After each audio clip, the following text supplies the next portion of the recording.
Here's the wipes. Do you have hiccups, Alex? Yep. Yeah. Got hiccups.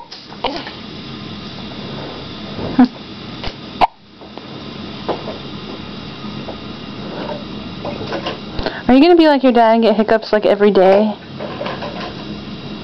Huh? I hate it. You know, I get hiccups. And it's embarrassing. Especially when you get as old as I am and you're trying to talk to people. And people are sitting there giving you all that advice. Go and get some sugar and put it under your tongue. Maybe I need to scare you. And I'm thinking, you know, embarrassment ought to work. Because I am totally embarrassed.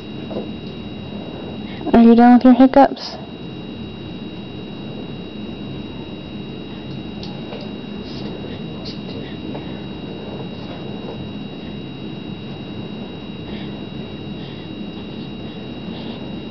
This is a fresh gown for you before you're ready.